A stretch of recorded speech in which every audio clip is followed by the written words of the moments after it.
la voix. Non, c'est moi la voix. Nous sommes la voix. Nous sommes tous la voix des sans-voix. Chers auditeurs, auditrices de la radio des sans-voix, bienvenue à l'émission Les valeurs humaines.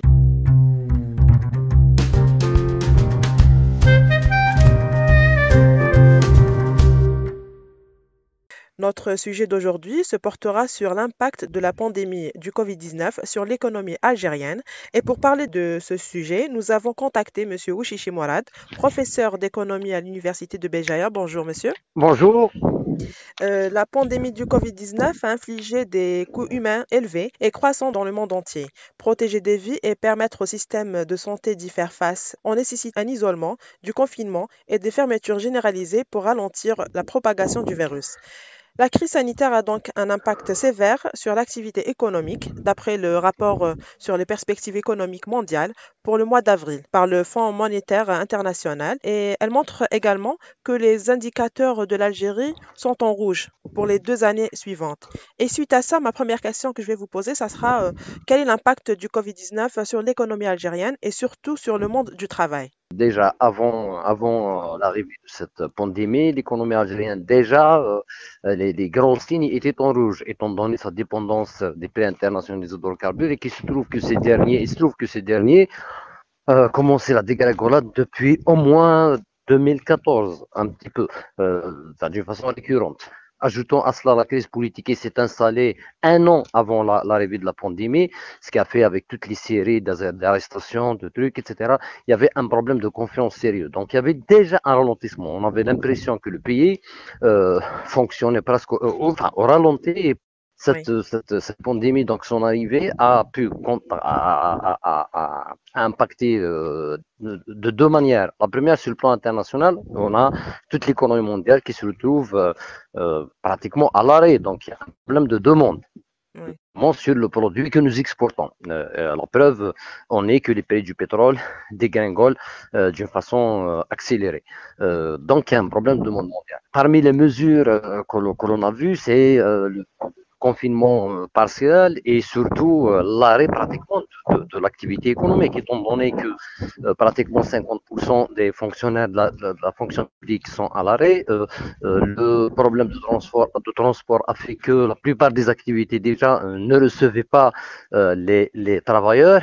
Et la plupart des entreprises sont, comme je disais, l'activité est à ralentir. Donc, au manque de productivité déjà légendaire dans l'économie nationale s'ajoutent un peu ces mesures qui sont, il faut dire, sanitairement nécessaires, mais économiquement très préjudiciables. Donc, on a, comme je disais, un arrêt presque total de l'activité économique. C'est a certainement un coût. Premièrement, sur le monde du travail, on va assister juste après la pandémie à une augmentation vertigineuse de chômage. C'est clair, net et bien précis. Déjà, la fonction publique ne peut plus recruter. L'activité privée, pour qu'elle puisse reprendre, déjà, il y a énormément de licenciements pratiquement non déclarés. Ajoutons à cela toute l'économie informelle qui, euh, qui, qui, qui ne fonctionne pratiquement plus. Donc, vous voyez, les conséquences sont économiquement terribles. d'accord. Et On ne qu'est-ce... les a pas encore chiffrés, c'est pas à nous de le faire, hein. C'est des Oui. organismes étatiques qui disposent de ça parce que ça nécessite des enquêtes qui ont besoin de beaucoup de moyens. L'ONS ne le fait pas encore, mais je crois qu'il arrivera un moment où on doit chiffrer tout cela et il faut euh, au bas mot, ça se chiffrerait en millions de dollars, si ce n'est pas en milliards D'accord. Et de quelles sont les pertes mé- sèches. D'accord. Et quelles sont les mesures à prendre pour éviter ces risques et ces menaces qui touchent notre économie, à votre avis?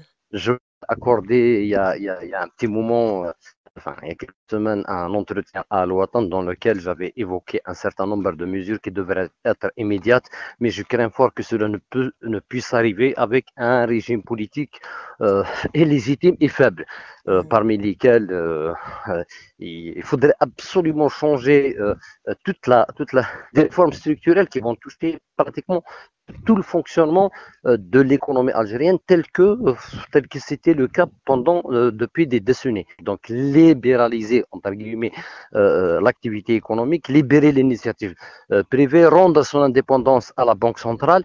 J'avais préconisé une mesure qui est radicale. Pourquoi ne pas aller à moyen terme à un changement carrément de la monnaie nationale? Parce que le dinar qui a fonctionné jusqu'à présent c'est pratiquement pas une monnaie, hein, c'est des bons alimentaires. Oui, oui. Mais comme je l'ai dit, tout cela nécessite un pouvoir politique crédible, fort, légitime, qui puisse avoir l'adhésion de la population à ces mesures. Ce n'est pas avec ce manque de confiance flagrant, cette rupture qui s'est installée déjà depuis des années et qui s'est accentuée avec le Hirak que ce gouvernement, en dans quelles conditions était issu, ce pouvoir puisse arriver. Ouais. D'accord. Pour faire face à cette situation alarmante, le gouvernement a pris différentes initiatives, dont la baisse de 30% du budget de fonctionnement de l'État, ainsi qu'une réduction de l'énorme facture des importations de 41 à 31 milliards de dollars, la réduction aussi du budget de Sonatrach du 2020 de 50, de, de de 50%, 7 50%. milliards à Voilà. peu près, ouais. Voilà. Et la J'avais lu ces mesures de l'avant-dernier conseil de ministres, effectivement. Il y voilà. avait quelques mesures que je Est-ce que trouvais. est-ce que toutes ces initiatives, à votre avis, vont suffire pour faire face à cette crise-là? Est-ce que c'est suffisant? Largement insuffisante. J'avais fait un calcul arithmétique, je ne me rappelle pas du chiffre, mais où je suis arrivé à peu près à 35,9 milliards de dollars. Mais franchement, c'est une somme ridicule par rapport à ce que demande ou revendique la situation. C'est vraiment de replâtrage.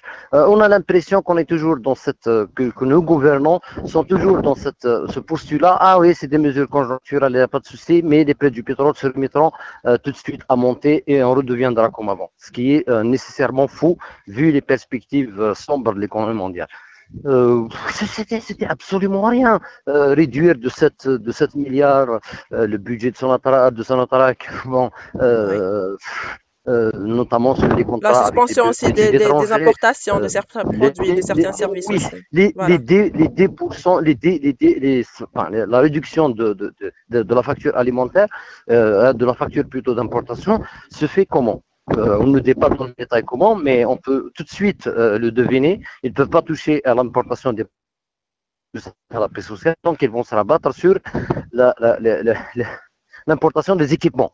Oui. Donc, ce qui va compliquer encore davantage la situation du secteur productif national, du moins ce qu'il en reste.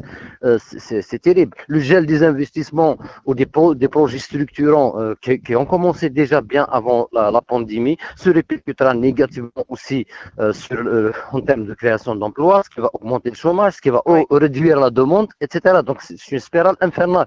Ajoutons à cela une mesure très dangereuse qui a été prise et dont on ne parle pas, enfin, c'est dangereuse, du moins nuisible, c'est le recours abusif à la planche à billets. La planche à billets qui va provoquer une inflation, qui va provoquer une érosion du pouvoir d'achat, augmentation des inégalités, etc. Donc on a l'impression qu'on est dans un cercle vicieux qui nécessite un jour ou l'autre qu'il soit brisé, mais avec, comme j'ai dit, avec la qualité du politique et même managériel de nos dirigeants, je crains fort que cela puisse arriver. Ouais. D'accord. S'ajoutent aussi les prix du pétrole qui ont gravement Et reculé dégringole, dernièrement. oui. Voilà. À Oui. votre avis, comment l'Algérie peut-elle faire face aussi à cette baisse de prix aussi? C'est L'impasse est prévisible. ouais. Quand vous dites l'Algérie, comment elle va faire face, si on avait des institutions solides, si on avait du moins plutôt un fonctionnement démocratique, les solutions peuvent être menées. Mais le problème, c'est ça en fait. Je vous disais tout à l'heure, il y a des mesures radicales qu'il faut absolument prendre. Refaire totalement la structure de notre économie, libérer, comme j'avais dit, l'initiative, rendre au marché sa fonction, sa vocation naturelle qui est la régulation, rendre à l'État, entre guillemets, sa fonction régalienne de réguler et non pas d'imposer. mais tout ça nécessite un modèle politico-économique qui a atteint ses limites. Ça va finir par une crise économique aiguë qui va engendrer une crise politique ou va alimenter une crise politique déjà existante. Euh, Après, qu'est-ce qui va avoir lieu? Je suis pessimiste à court terme, optimiste à moyen terme, parce qu'une société ne peut pas se commoder ou s'accommoder éternellement d'un régime dont les actions sont avérées pratiquement, je le dis, sont en danger sur même l'intégrité du pays ou sur la sécurité nationale. D'accord. Alors, d'après tout ça, l'Algérie se retrouve face à trois crises, la crise sanitaire, la crise politique et la crise économique. C'est ça. Oui, oui. Comment on Et va comme faire? Comment on va s'en on a sortir de tout presque, ça? oui, on a assisté à une gestion politique de la crise économique. Là, on assiste presque à une gestion sécuritaire de la crise sanitaire. Et je dis on se dirige vers l'impasse. On se dirige vers l'impasse. Au milieu des années 80, au début des années 90, c'est que même l'endettement extérieur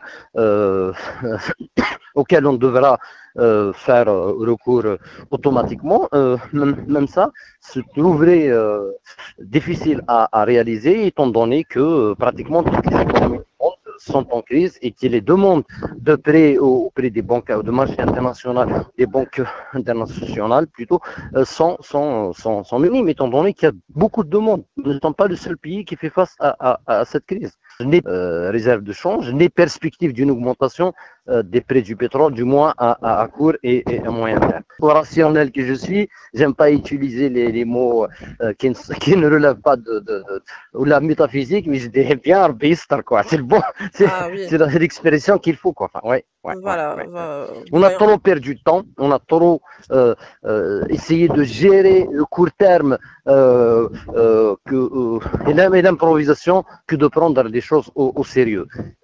Il est temps peut-être que les dirigeants ou les décideurs de ce pays prennent une bonne fois conscience que quand on leur dit que ça ne marche pas, ce n'est pas forcément on veut les dégommer ou nous sommes des adversaires. C'est de son d'alarme, c'est pour l'intérêt de tout le monde, quoi. Un dernier mot, Monsieur Ouchiché. Bah, il y a une source d'optimisme quand même, c'est cette énergie qu'on n'a pas exploitée du tout de cette société. On la voit à travers sa jeunesse, sa formidable jeunesse. On la voit à travers, je dis bien, un changement politique radical s'impose.